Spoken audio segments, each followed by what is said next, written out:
321 compensation dans le couloir sombre, malgré la température inchangée, une rafale glaciale balaya, envoyant des frissons dans le dos. Son envie initiale était de mettre la main dans sa poche et de saisir le doigt de Monsieur K. Pourtant, il se retint, conscient du territoire inconnu qu'était le continent sud. Monsieur K ne sentait peut-être pas l'utilisation de son doigt, alors Lumian réprima son instinct. Franca a également réagi rapidement. Un petit miroir se matérialisa dans sa paume.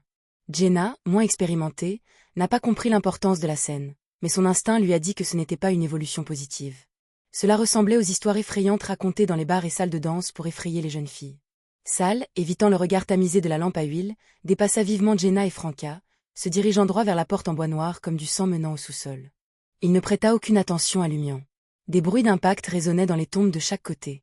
Il n'était pas clair si les couvercles des sarcophages avaient été frappés ou si de lourdes portes en pierre avaient été frappées. L'expression de Sal a changé et il s'est enfui. Dans le sous-sol silencieux, les échos des coups persistaient. Lumian et les autres se précipitèrent après le propriétaire du magasin de potions mystiques, le rattrapant facilement. À ce moment précis, la porte en bois noir comme du sang s'est refermée brusquement. Voyant cela, Franca sprinta en avant et jeta le miroir par la porte. Un craquement résonnant a marqué la collision du miroir avec la porte en bois, des fragments se dispersant sur le sol. Lumian et Franca s'arrêtèrent simultanément, leur attention sur Sal. Jenna, toujours en mouvement, comprit et fit le même choix. Dans le couloir étrangement sombre, Sal, vêtu d'un manteau bleu aux accents dorés, se tenait figé, son visage pâle teinté d'une teinte verte maladive. Le martèlement des tombes persistait, ses réverbérations secouant profondément toutes les personnes présentes. Sal tremblait visiblement, marmonnant pour lui-même. « Nous sommes finis. Nous avons tous fini. » Franca demanda rapidement mais calmement. « Que se passe-t-il » Ce n'est qu'en comprenant le problème central qu'elle pourrait concevoir une stratégie rapide et efficace. Apparemment détaché de ses propres sens, Sal ne répondit pas. Il marmonna à moitié. « Nous sommes finis. Nous avons tous fini. » Avant qu'il puisse terminer sa pensée, le sous-sol tout entier frémit. Les flammes vert foncé qui avaient rétréci à la taille de grains de riz clignotaient sensiblement dans la même direction. Il est réveillé. Il est réveillé. Sal est resté insensible, répétant son cri de panique. Il est réveillé. Il est réveillé. Voyant que le propriétaire du magasin de potions mystiques était clairement dans un état d'horreur extrême et n'était pas sain d'esprit, Franca a définitivement abandonné ses tentatives pour lui demander des informations et a sorti un miroir. Son plan était d'utiliser la divination par miroir magique pour évaluer rapidement la situation actuelle. Même si la réponse de la divination n'était pas claire et nécessitait une interprétation, c'était quand même mieux que d'être complètement ignorant. En quelques instants, Franca a terminé l'incantation et a été témoin d'une lumière aqueuse émanant du miroir. Juste au moment où elle se préparait à rassembler ses pensées et à formuler des questions appropriées pour obtenir les réponses correspondantes, Lumian, qui se tenait silencieusement à côté d'elle, prit soudainement la parole. « Est-ce que ça a marché ?»« C'est vrai. Je peux effectuer la divination, » répondit Franca de manière coopérative, même si elle était perplexe face aux actions de Lumian. Lumian eut immédiatement un sourire. « Pas besoin de questions. » Franca a été prise au dépourvu avant de comprendre l'intention de Lumian. À ce moment-là, le sous-sol trembla une fois de plus. Sal, le propriétaire du magasin de potions mystiques, était tellement envahi par la peur que sa voix devint aiguë. « C'est ici. C'est ici. On va mourir. » Au battement de cœur suivant, Lumian saisit son épaule. Simultanément, Lumian tenait fermement le bras de Jenna avec son autre main, tandis que Franca passait son bras autour de son épaule comme un frère.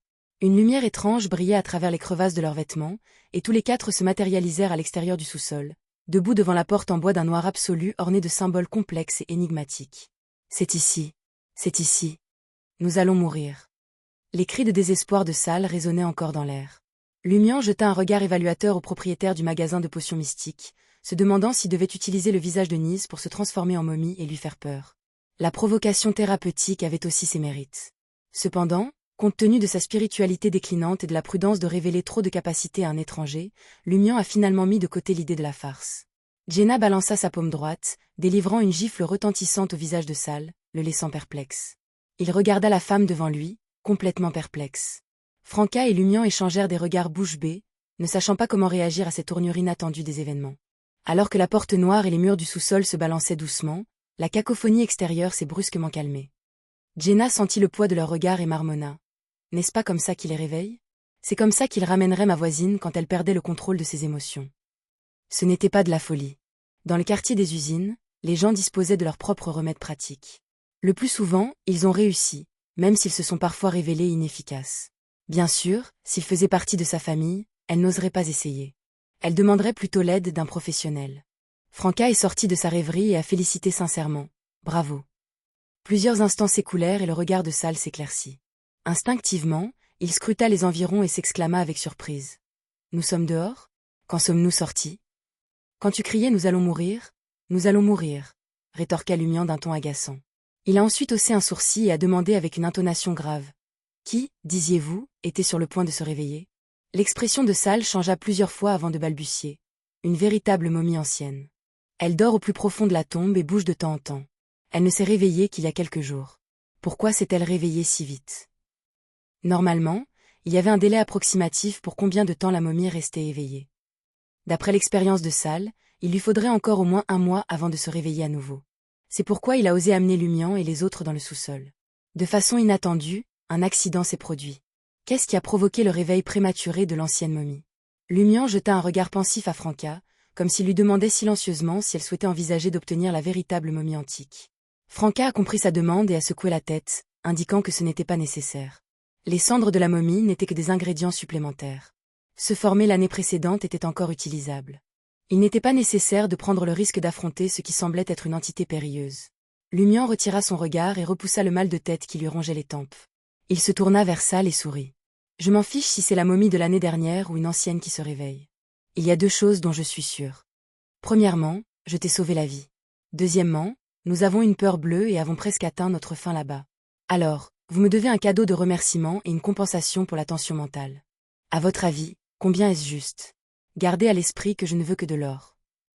Avec le souvenir d'avoir dû à Armored Shadow et à Monsieur Fool un total de 100 000 verles d'or en or, Lumian tenait à saisir chaque opportunité d'amasser des fonds.